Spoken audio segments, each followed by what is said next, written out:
Feliz y bendecido día, aprendiendo un curso de milagros.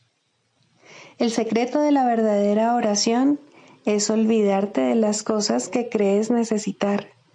Pedir algo específico es igual que ver el pecado primero y luego perdonarlo. Del mismo modo, al orar pasas por alto tus necesidades específicas, tal como las ves, y las dejas en manos de Dios. Ahí se convierten en los regalos que le haces, pues le dicen que no antepondrás otros dioses a Él, ni que quieres otro amor que el suyo. Este libro es un comienzo, no un final.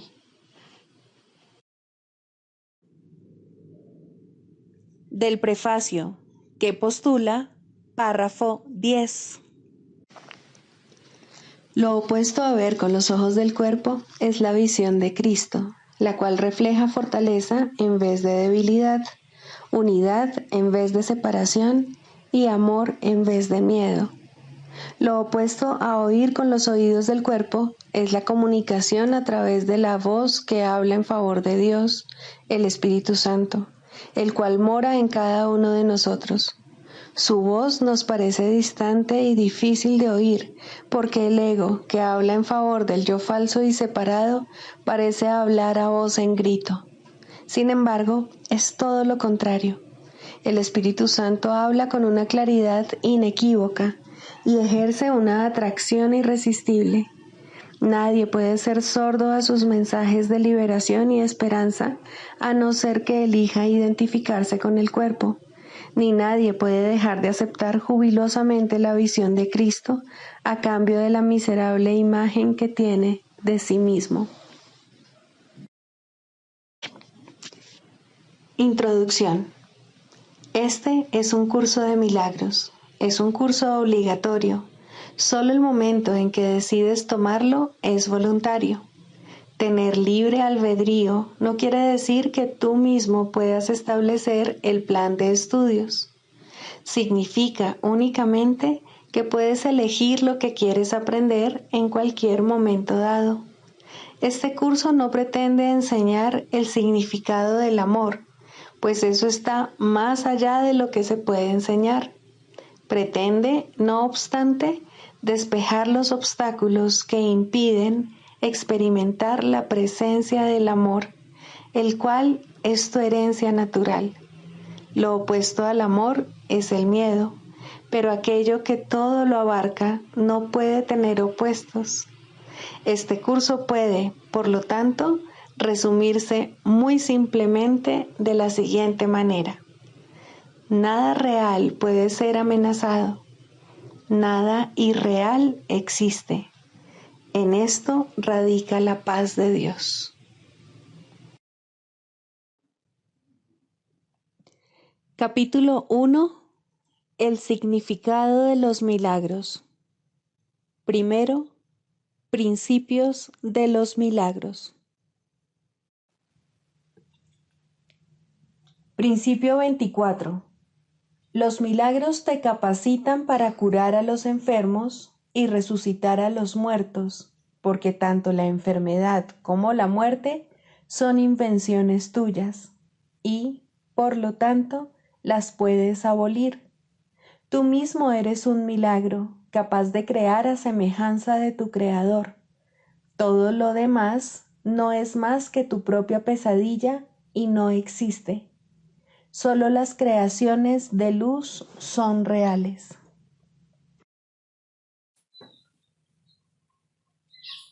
La callada respuesta. En la quietud, todas las cosas reciben respuesta y todo problema queda resuelto serenamente. Pero en medio del conflicto no puede haber respuesta, ni se puede resolver nada, pues su propósito es asegurarse de que no haya solución y de que ninguna respuesta sea simple. Ningún problema puede resolverse dentro del conflicto, pues se le ve de diferentes maneras, y lo que sería una solución desde un punto de vista no lo es desde otro. tú estás en conflicto. Por lo tanto, es evidente que no puedes resolver nada en absoluto, pues los efectos del conflicto no son parciales.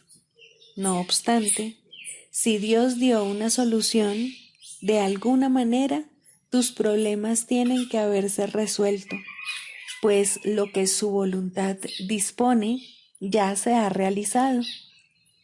Por eso es por lo que el tiempo no tiene nada que ver con la solución de ningún problema, ya que cualquiera de ellos puede ser resuelto ahora mismo. Y por eso es también por lo que, en tu estado mental, ninguna solución es posible. Dios tiene que haberte dado, por lo tanto, una manera de alcanzar otro estado mental en el que se encuentra la solución. Tal es el instante santo. Ahí es donde debes llevar y dejar todos tus problemas. Ahí es donde les corresponde estar, pues ahí se encuentra su solución. Y si su solución se encuentra ahí, el problema tiene que ser simple y fácil de resolver. No tiene objeto tratar de resolver un problema donde es imposible que se encuentre su solución. Mas es igualmente seguro que se resolverá si se lleva donde se encuentra la solución. No intentes resolver ningún problema excepto desde la seguridad del instante santo. Pues ahí el problema sí tiene solución y queda resuelto. Fuera de él no habrá solución, pues fuera de él no puede hallarse respuesta alguna. No hay lugar fuera de él donde jamás se pueda plantear una sola pregunta sencilla. El mundo solo puede hacer preguntas que se componen de dos partes. Una pregunta con muchas respuestas no tiene respuesta. Ninguna de ellas sería válida. El mundo no hace preguntas con la intención de que sean contestadas, sino solo para reiterar su propio punto de vista. Todas las preguntas que se hacen en este mundo no son realmente preguntas, sino tan solo una manera de ver las cosas. Ninguna pregunta que se haga con odio puede ser contestada porque de por sí ya es una respuesta. Una pregunta que se compone de dos partes pregunta y responde simultáneamente, y ambas cosas dan testimonio de lo mismo, aunque en forma diferente. El mundo tan solo hace una pregunta y es esta. De todas estas ilusiones, ¿cuál es la verdad? ¿Cuáles inspiran paz y ofrecen dicha? ¿Y cuáles pueden ayudarte a escapar de todo el dolor del que este mundo se compone? Independientemente de la forma que adopte la pregunta, su propósito es siempre el mismo. Pregunta para establecer que el pecado es real y las contestaciones que te ofrece requieren que expreses tus preferencias. ¿Qué pecado prefieres? Este es el que debes elegir. Los otros no son verdad. ¿Qué quieres que te consiga el cuerpo que tú desees por encima de todas las cosas? Él es tu siervo y también tu amigo. Dile simplemente lo que quieres y te servirá amorosa y diligentemente. Esto no es una pregunta, pues te dice lo que quieres y a dónde debes ir para encontrarlo. No da lugar a que sus creencias se puedan poner en tela de juicio. Lo único que hace es exponer lo que afirma en forma de pregunta. Una pseudo pregunta carece de respuesta, pues dicta la respuesta al mismo tiempo que hace la pregunta. Toda pregunta que se hace en el mundo Es, por lo tanto, una forma de propaganda a favor de éste. De la misma manera en que los testigos del cuerpo son sus propios sentidos, así también las respuestas a las preguntas que el mundo hace están implícitas en las preguntas. Cuando la respuesta es lo mismo que la pregunta, no aporta nada nuevo ni se aprende nada de ella. Una pregunta honesta es un medio de aprendizaje que pregunta algo que tú no sabes. No establece los parámetros a los que se debe ajustar la respuesta, sino que simplemente pregunta cuál es la respuesta. Mas nadie que se encuentre en un estado conflictivo es libre para hacer esta clase de pregunta, pues no desea una respuesta honesta que ponga fin a su conflicto. Solo dentro del instante santo se puede plantear honestamente una pregunta honesta, y del significado de la pregunta se derivará todo el significado que pueda tener la respuesta. Es posible entonces separar tus deseos de la respuesta para que ésta se te pueda dar y también para que la puedas aceptar. La respuesta se ofrece en todas partes, mas solo se puede oír en el instante santo. Una respuesta honesta no exige sacrificios porque solo contesta preguntas verdaderas. Las preguntas que hace el mundo tan solo quieren saber a quién se le debe exigir sacrificio y no si el sacrificio tiene sentido o no. Y así, a menos que la respuesta indique a quién, no se reconocerá ni será escuchada, y de este modo la pregunta seguirá en pie, ya que se contestó a sí misma. El instante santo es aquel en el que la mente está lo suficientemente serena como para poder escuchar una respuesta que no está implícita en la pregunta, que ofrece algo nuevo y distinto. ¿Cómo iba a poderse contestar una pregunta que no hace sino repetirse a sí misma? No trates, por lo tanto, de solventar problemas en un mundo del que se ha excluido la solución. Lleva más bien el problema al único lugar en el que se halla la respuesta y en el que se te ofrece amorosamente. En él se encuentran las respuestas que solventarán tus problemas, pues no forman parte de ellos y toman en cuenta lo que puede ser contestado, lo que la pregunta realmente es. Las respuestas que el mundo ofrece no hacen sino suscitar otra pregunta, si bien dejan la primera sin contestar. En el instante santo, puedes llevar la pregunta a la respuesta y recibir la respuesta que fue formulada expresamente para ti.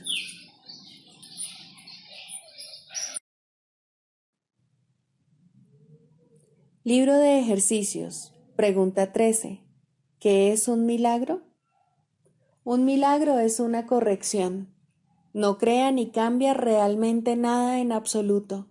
Simplemente contempla la devastación y le recuerda a la mente que lo que ve es falso. Corrige el error, mas no intenta ir más allá de la percepción ni exceder la función del perdón.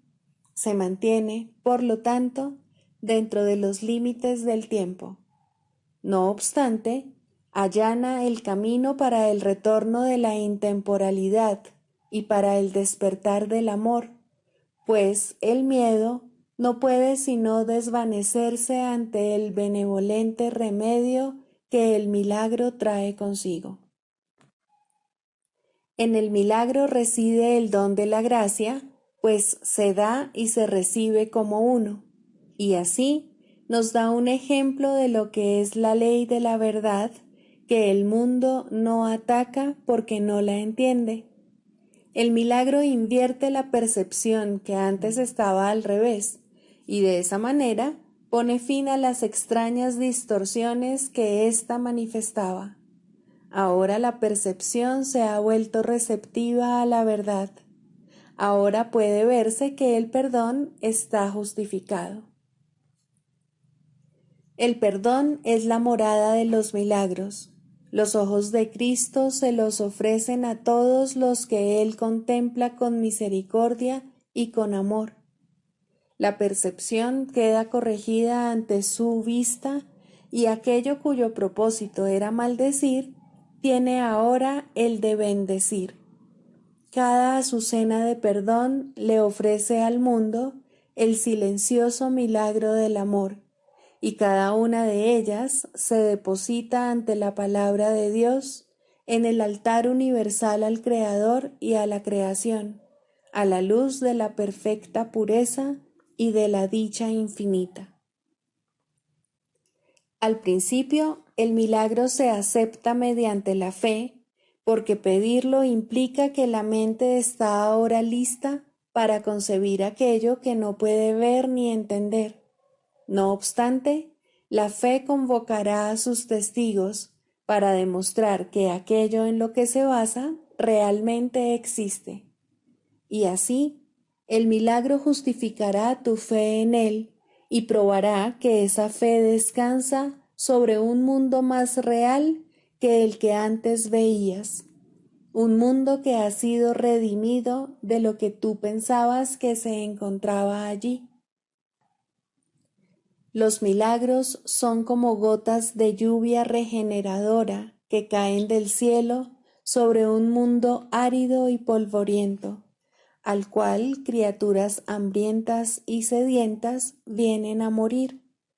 Ahora tienen agua, ahora el mundo está lleno de verdor, y brotan por doquier señales de vida para demostrar que lo que nace jamás puede morir, pues lo que tiene vida es inmortal.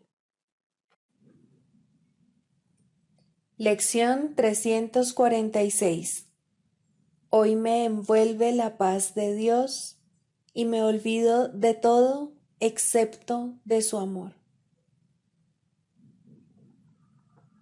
Padre, al despertar hoy, los milagros corrigen mi percepción de todas las cosas, y así comienza el día que voy a compartir contigo, tal como compartiré la eternidad, pues el tiempo se ha hecho a un lado hoy.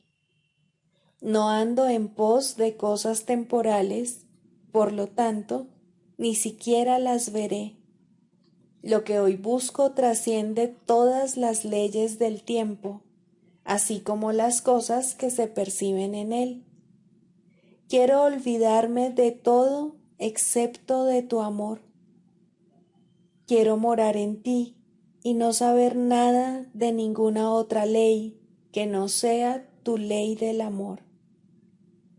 Quiero encontrar la paz que tú creaste para tu Hijo y olvidarme, conforme contemplo tu gloria y la mía, de todos los absurdos juguetes que fabriqué.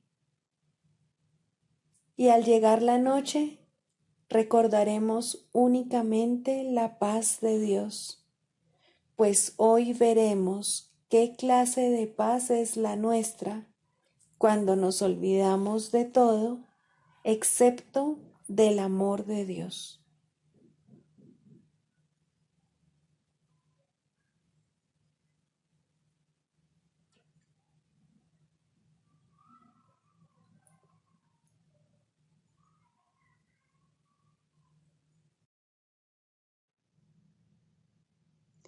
Del Manual para el Maestro, pregunta 4. ¿Cuáles son las características de los maestros de Dios? 2. Honestidad. Todas las demás características de los maestros de Dios se basan en la confianza. Una vez que ésta se ha alcanzado, las otras se suceden naturalmente. Solo los que tienen confianza pueden permitirse ser honestos, pues solo ellos pueden ver el valor de la honestidad. La honestidad no se limita únicamente a lo que dices. El verdadero significado del término es congruencia. Nada de lo que dices está en contradicción con lo que piensas o haces. Ningún pensamiento se opone a otro. Ningún acto contradice tu palabra, ni ninguna palabra está en desacuerdo con otra. Así son los verdaderamente honestos. No están en conflicto consigo mismos a ningún nivel. Por lo tanto, les es imposible estar en conflicto con nada o con nadie. La paz que experimentan los maestros de Dios avanzados se debe en gran medida a su perfecta honestidad. Solo el deseo de engañar da lugar a la pugna. El que es uno consigo mismo no puede ni siquiera concebir el conflicto. El conflicto es el resultado inevitable del autoengaño, y el autoengaño es deshonestidad. Para un maestro de Dios, nada supone un desafío, pues ello implicaría que se abrigan dudas, y la confianza en la que los maestros de Dios descansan con absoluta seguridad hace que les sea imposible dudar. Por lo tanto, solo pueden triunfar. En esto, como en todo, son honestos. Solo pueden triunfar porque nunca hacen su propia voluntad. Eligen por toda la humanidad, por todo el mundo y por todas las cosas que en él habitan, por lo que es inalterable e inmutable, más allá de las apariencias, y por el Hijo de Dios y su Creador. ¿Cómo no iban a triunfar? Eligen con perfecta honestidad, tan seguros de sí mismos como de su elección.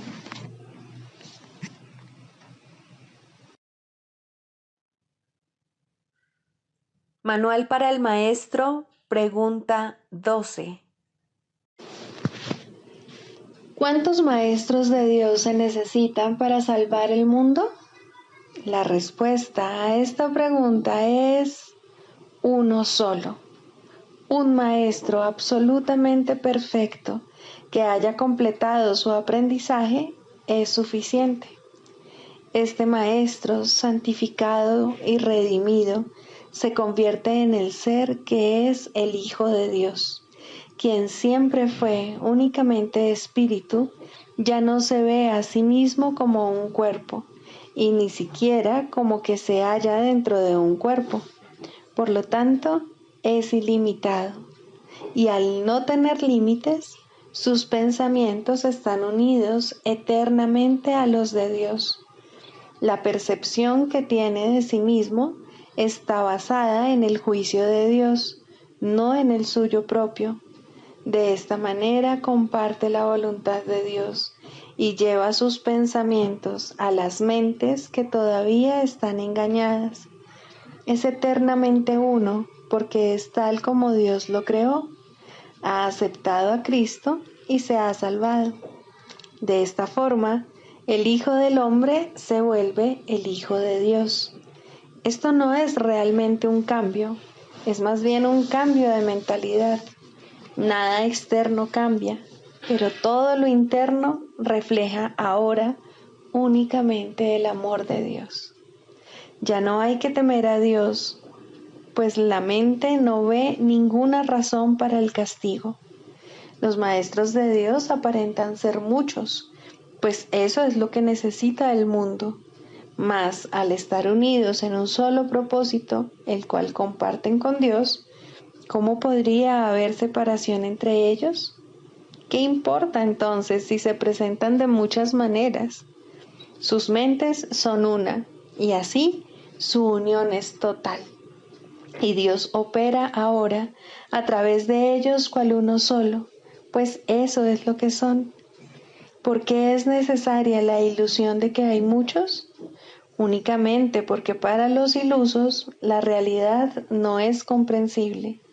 Son muy pocos los que pueden oír la voz de Dios, y ni siquiera estos pueden comunicar sus mensajes directamente por medio del espíritu que se los dio. Necesitan un medio a través del cual puedan comunicarse con aquellos que no se dan cuenta de que son espíritus. Un cuerpo que éstos puedan ver, una voz que comprendan y escuchen sin el temor que la verdad suscitaría en ellos. No olvides que la verdad solo puede llegar allí donde se le da la bienvenida sin temor. Por eso es por lo que los maestros de Dios necesitan un cuerpo, pues de otra manera su unidad no se podría reconocer directamente.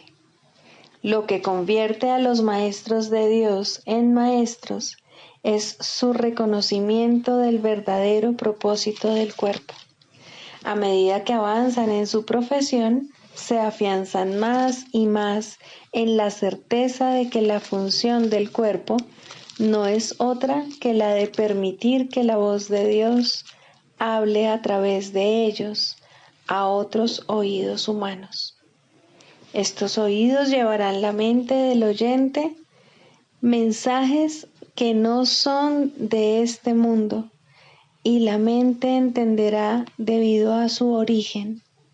Como resultado de este entendimiento, este nuevo Maestro de Dios reconocerá cuál es el verdadero propósito del cuerpo, la única utilidad que realmente tiene. Esta lección basta para dejar que entre el pensamiento de unidad, y lo que es uno se reconoce como uno. Los maestros de Dios parecen compartir la ilusión de la separación, pero por razón del uso que hacen del cuerpo, no creen en la ilusión a pesar de las apariencias. La lección fundamental es siempre esta: el cuerpo se convertirá para ti en aquello para lo que lo uses. Úsalo para pecar o para atacar, que es lo mismo, y lo verás como algo pecaminoso. Al ser algo pecaminoso es débil, y al ser débil sufre y muere. Úsalo para llevar la palabra de Dios a aquellos que no la han oído, y el cuerpo se vuelve santo. Al ser santo no puede enfermar ni morir. Cuando deja de ser útil, se deja a un lado. Eso es todo.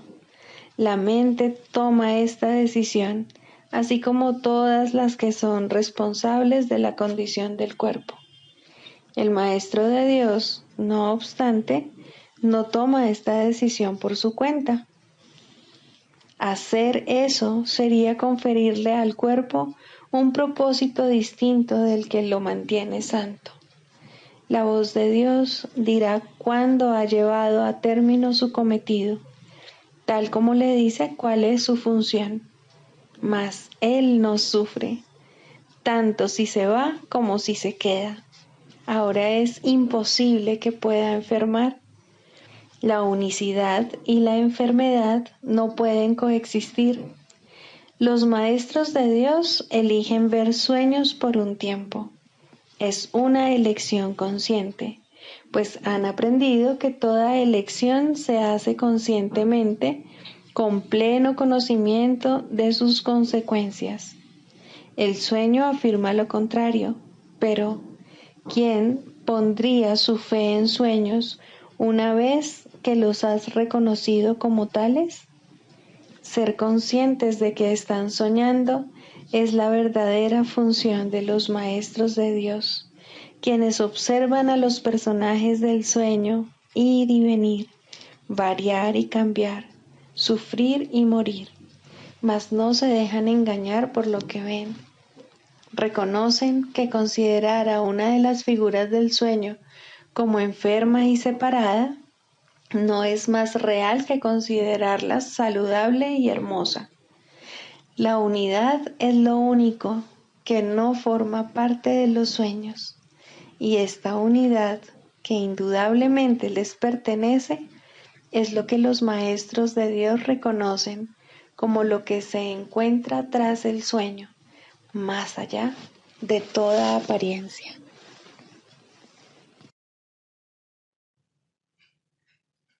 Clarificación de términos. El perdón, la faz de Cristo. El perdón es el medio que nos lleva a Dios y que nos permite alcanzarle, mas es algo ajeno a Él. Es imposible concebir que algo creado por Él pueda necesitar perdón. El perdón, entonces, es una ilusión, pero debido a su propósito, que es el del Espíritu Santo, hay algo en ella que hace que sea diferente. A diferencia de las demás ilusiones, nos aleja del error en vez de acercarnos a él. Al perdón podría considerársele una clase de ficción feliz, una manera en la que los que no saben pueden salvar la brecha entre su percepción y la verdad. No pueden pasar directamente de la percepción al conocimiento, porque no creen que esa sea su voluntad.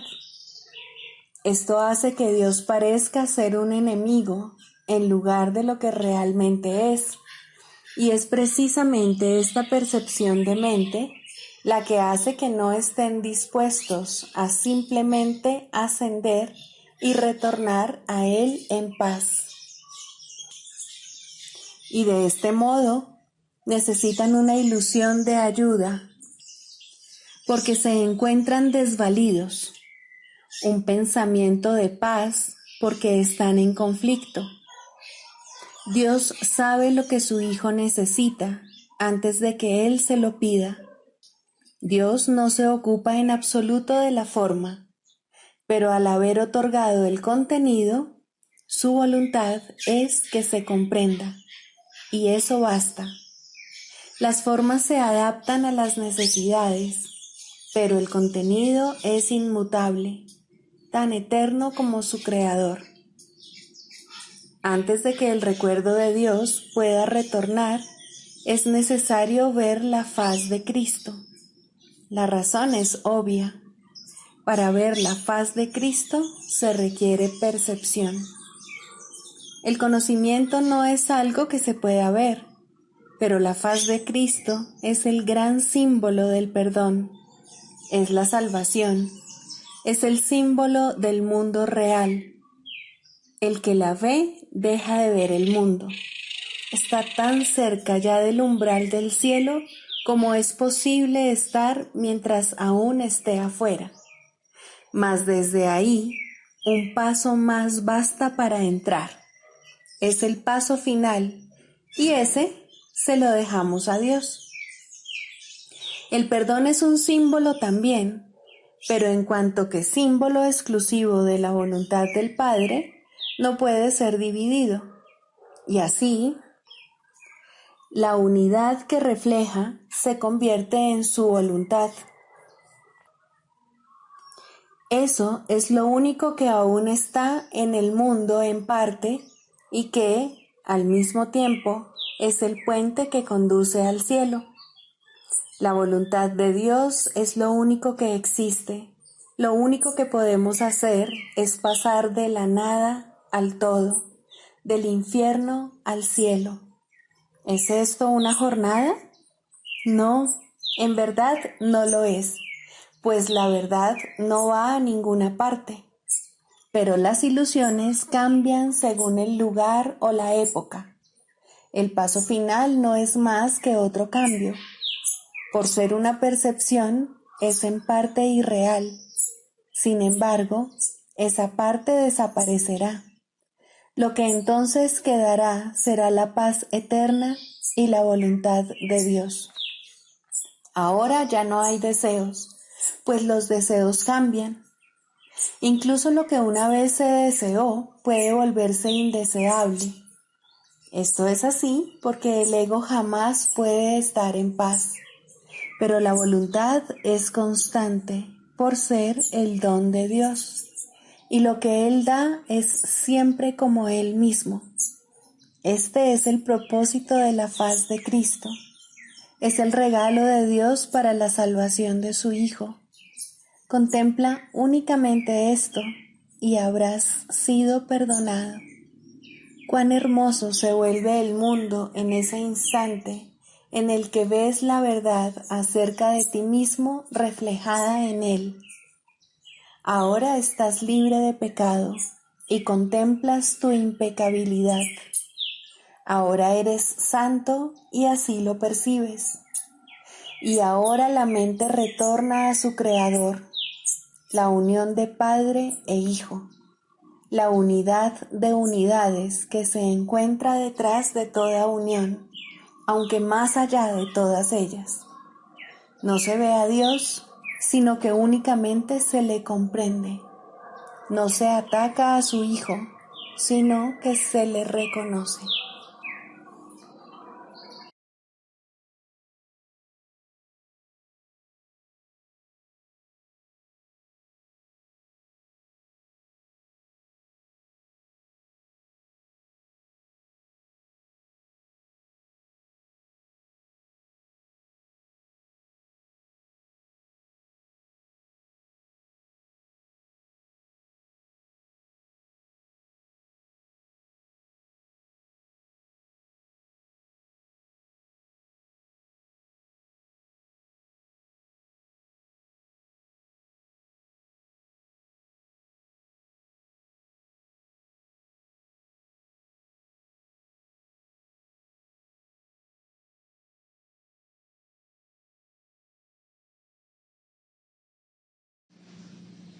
El proceso de la psicoterapia. Séptimo, la relación paciente-terapeuta ideal. ¿Quién es entonces el terapeuta y quién el paciente? Al final, todo el mundo desempeña ambos papeles. Aquel que necesita curación debe curar. Médico, cúrate a ti mismo. ¿Quién más, sino tú, necesita curarse? ¿Quién más, si no, necesita curación? Cada paciente que acude a un terapeuta le ofrece a éste la oportunidad de curarse a sí mismo. Por lo tanto, es su terapeuta, y cada terapeuta debe aprender a curarse con cada paciente que acude a él. De esta manera, el terapeuta se convierte en el paciente. Dios no sabe nada de separación. Lo único que sabe es que tiene un hijo. Su conocimiento se ve reflejado en la relación paciente-terapeuta ideal. Dios acude a aquel que lo llama y éste se reconoce a sí mismo en él. Piensa detenidamente, maestro y terapeuta, por quién oras y quién es el que necesita curación, pues la terapia es oración y la curación es su mira y su resultado. ¿Qué es la oración sino la unión de mentes en una relación en la que Cristo puede entrar a formar parte? Esa es su morada, a la que la psicoterapia lo invita. ¿Qué sentido tiene la curación de un síntoma si siempre hay otro que se puede elegir? Mas una vez que Cristo ha entrado, ¿qué otra elección hay, salvo permitir que se quede? No hay necesidad de más, pues eso es todo. Ahí está la curación, la felicidad y la paz. Estos son los síntomas de la relación paciente-terapeuta ideal, que reemplazan a aquellos con los que el paciente llegó cuando vino pidiendo ayuda. El proceso que realmente tiene lugar en esa relación es uno en el que el terapeuta le dice de todo corazón a su paciente que todos sus pecados han sido perdonados junto con los propios. ¿Qué diferencia hay entre la curación y el perdón? Solo Cristo perdona, pues conoce su falta total de pecado.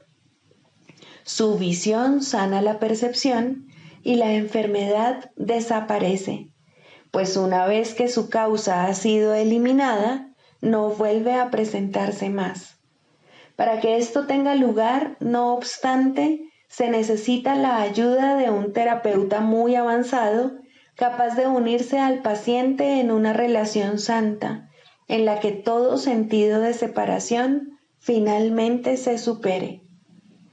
Para ello se requiere una cosa y solo una: que el terapeuta no se confunda a sí mismo con Dios en modo alguno. Todo sanador no sanado cae en esta confusión fundamental de una u otra forma al considerarse como su propio creador en lugar de creado por Dios.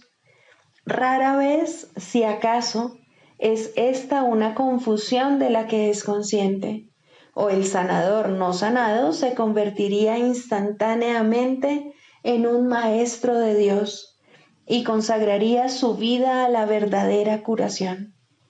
Antes de llegar a este punto, pensó que estaba a cargo del proceso terapéutico y que, por lo tanto, era responsable de sus resultados. Los errores del paciente se convirtieron así en sus fracasos, y la culpabilidad se convirtió en la cubierta, obscura y fuerte, de lo que debía ser la santidad de Cristo. La culpabilidad es inevitable para aquellos que se valen de su propio juicio al tomar decisiones. La culpabilidad es imposible para aquellos a través de los cuales habla el Espíritu Santo. Eliminar la culpabilidad es el verdadero objetivo de la terapia y el evidente objetivo del perdón. En esto su unicidad se puede apreciar claramente, mas ¿cómo podría experimentar el final de la culpabilidad quien se siente responsable de su hermano en el papel de guía suyo? Tal función presupone un conocimiento que nadie aquí puede tener, una certeza del pasado, del presente y del futuro, así como de todos los efectos que en ellos puedan ocurrir. Solo desde esta perspectiva omnisciente podría ser posible semejante función, mas ninguna percepción es omnisciente, ni es el diminuto yo de uno solo contra el universo capaz de asumir que posee tal sabiduría, excepto en la locura. Que muchos terapeutas están locos es obvio. Ningún sanador no sanado puede estar completamente cuerdo. No obstante, es tan demente negarte a aceptar una función que Dios te ha encomendado como lo es inventar una que Él no te dio. El terapeuta avanzado en ningún caso puede dudar del poder que hay en él, ni tampoco de la fuente de ese poder. Comprende que todo poder en la tierra y en el cielo le pertenece por ser quien es. Y Él es quien es debido a su Creador, cuyo amor reside en Él y quien jamás puede fallar. Piensa en lo que esto significa. Los regalos de Dios son suyos para dar. Sus pacientes son los santos de Dios, quienes invocan su santidad para hacerla suya, y según Él las concede, ellos contemplan la radiante faz de Cristo, que, a su vez, los contempla a ellos. Los dementes, al creer que son Dios, no temen ofrecer debilidad al Hijo de Dios, y por esa razón lo que ven en Él en verdad los atemoriza. El sanador no sanado no puede evitar sentir miedo de sus pacientes y sospechar de su lealtad por la traición que ve en sí mismo. Intenta curar y en ocasiones tal vez lo consiga. Su éxito será limitado y de corta duración. No ve el Cristo en aquel que acude a Él. ¿Qué respuesta puede dar aquel que parece un extraño, ajeno a la verdad y pobre en sabiduría, desprovisto del Dios que le debe ser dado? Contempla a tu Dios en Él, pues lo que ves será tu respuesta. Piensa en lo que en realidad significa la unión de dos hermanos y luego olvídate del mundo y de todos sus míseros triunfos, así como de sus sueños de muerte. Todos son uno y lo mismo, y ahora nada puede recordarse del mundo de la culpa. La habitación se transforma en un templo y la calle en un torrente de estrellas que, rozando suavemente, se desliza más allá de todos los sueños enfermizos. La curación se ha dado, pues lo que es perfecto no necesita curación. ¿Y que puede necesitar perdón allí donde no hay pecado? Siéntete agradecido, terapeuta, que puedes contemplar cosas como estas solo con entender tu verdadero papel. Si no lo haces, habrás negado que Dios te creó y por ende no sabrás que eres su hijo. ¿Quién es tu hermano ahora? ¿Qué santo puede venir para llevarte con él a casa? Has perdido el rumbo. ¿Cómo puedes ahora esperar ver en él una respuesta que te has negado a dar? Cura y cúrate. No hay otra alternativa que pueda jamás conducir a la paz. Deja entrar a tu paciente, pues viene a ti de parte de Dios. ¿No es acaso su santidad suficiente para despertar en ti tu memoria de Él? El canto de la oración. Primero, la causa de la enfermedad. No confundas el efecto con la causa, ni pienses que la enfermedad se encuentra aparte y separada de lo que no puede sino ser su causa. La enfermedad es una señal, una sombra de un pensamiento malvado que parece ser real y justo, de acuerdo con las normas de este mundo. Es la prueba externa de pecados internos y da testimonio de pensamientos rencorosos que hieren y procuran hacer daño al Hijo de Dios. Curar el cuerpo es imposible, y esto queda demostrado por la brevedad de la cura. El cuerpo acabará muriendo de todas maneras, y así lo único que hace su curación es demorar su retorno al polvo de donde nació y al que volverá. La falta de perdón del Hijo de Dios es la causa del cuerpo. No ha abandonado su fuente, y esto queda claramente demostrado por su dolor y envejecimiento y por la marca de la muerte que pesa sobre sí. El cuerpo les parece temeroso y frágil a quienes piensan que sus vidas están bajo su mandato y vinculadas a su inestable y nimio aliento. La muerte los contempla conforme cada momento que pasa se escapa irrevocablemente de sus avariciosas manos sin poderlos retener, y sienten miedo cuando se producen cambios en sus cuerpos y éstos enferman, pues sienten el fuerte hedor de la muerte en sus corazones. El cuerpo puede sanar como efecto del verdadero perdón.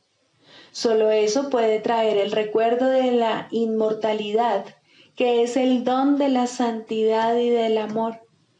El perdón no puede sino ser concedido por la mente que comprende que debe pasar por alto todas las sombras que cubren la santa faz de Cristo, entre las cuales la enfermedad se debe considerar una de ellas. No es nada más que esto, la señal del juicio hecho de un hermano sobre otro hermano y del Hijo de Dios sobre sí mismo, pues ha condenado al cuerpo a hacer su prisión y olvidó que fue él quien le adjudicó ese papel. Lo que el Hijo de Dios ha hecho, ahora él mismo tiene que deshacerlo, pero no solo, pues se desprendió de la llave de la prisión. Su santa impecabilidad y el recuerdo del amor de su Padre. No obstante, se le ha dado ayuda a través de la voz que su Padre puso en él. El poder de curar es ahora el don que le ha concedido su Padre, pues a través de su voz él puede llegar hasta su Hijo y recordarle que el cuerpo puede convertirse en su morada elegida, pero nunca será su hogar en verdad.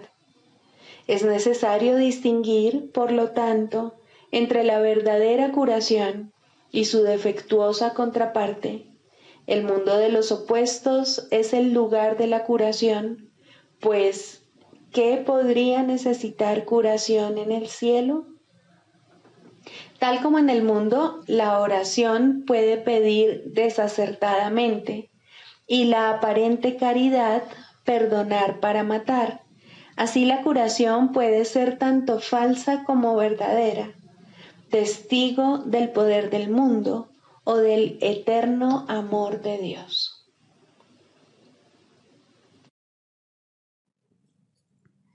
Sigamos a Jesús haciendo del perdón algo tan natural como respirar y algo tan vital como el aire. Amén.